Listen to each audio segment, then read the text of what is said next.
I'm so disappointed sa power station na to dahil tinamaan kami ng bagyong Imong dito sa aming lugar, and sobrang grabe yung nangyari dito, and first time in my life na na-experience ko yung ganitong klaseng calamity at nagkaroon ng malawakang power outage dito sa aming lalawigan, kaya bumili ako ng power station, pero this power station is a scam.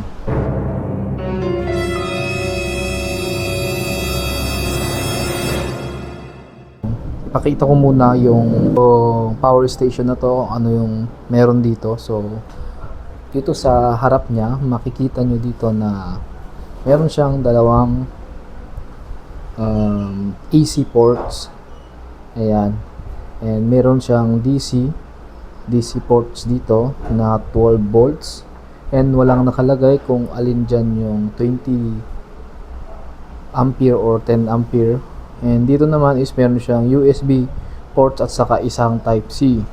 Dito yung power button niya, and pag pinipindot yan, ito siya, and this is the voltage indicator. Kapag gusto mong gamitin yung AC, open mo lang yung AC. Pag gusto mong gamitin yung USB, iyon mo lang yung USB, and ganun din sa DC, pero hindi nagpapakita dito kung naka-on yung DC o hindi. So, ikot muna tayo dito. And dito sa kabila, meron siyang, makikita nyo dito itong bench na to. Meron itong fan and DC in for charging in a solar port para sa charging din yan. And dito sa likod niyan, meron yang nakalagay na mga specification, which is may nakalagay dito na 12.8 volts and AC 220 500 watts. Hindi yan totoo. And life po battery 4, tama yan. And ang nakalagay dyan 18 volts 200 watts max. Pero dun sa box niya or sa manual niya, ang nakalagay dyan is 100 watts lang yung maximum niya. And dito naman sa other side niya is vents lang, wala yang fan na nakalagay. So ang gagawin natin dito ngayon is bubuksan natin. Sa advertisement nito sa Shopee, ang nakalagay doon is 40 ampere hour or 40 AH. And medyo malaki din yon. Kung i-convert natin yun sa milliamps, nasa 40,000 milliamps yon. Ngayon, ang 40,000 milliamps, meron na kasi mga power bank ngayon na umaabot na ng 100,000 milliamps. Kung i-compare mo siya doon, mababa yung 40,000 milliamps. Pero dahil naka-live PO4 to, yung ganong number is malaki na. Alam niyan ng mga gumagamit ng mga ganito. And advertisement nila is medyo deceiving kasi hindi talaga siya 40 ampere hour. Mababa siya. Sobrang baba niya kumpara dun sa naka-advertise dun sa Shopee. And dun sa box nito mismo, wala ding nakalagay or naka-check kung 40 ampere hour to or 12 ampere hour or 30 or 50 siya.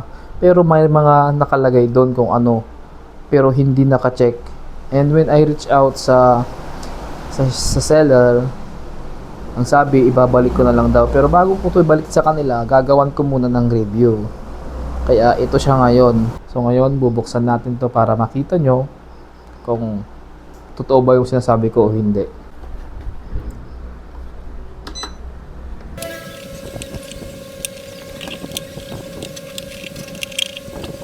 Yan, so ganito yung loob niya. Ito yung pinaka battery, para kasing laki lang siya ng mga lead acid na nasa ganitong range din ng capacity ng battery. Kung makikita nyo dito, napakalaki pa ng space. Pwede ka pang maglagay ng isa pang ganito dito dito, banda dito, kasi kung titignan mo, malaki talaga yung space niya. Or pwede ka pang magdagdag pa ng cells dito, or magdagdag ka pa ng dalawang ganito dito, dalawang cell, para mas lumaki yung capacity niya. And tatanggalin natin tong side niya para makita nyo yung battery.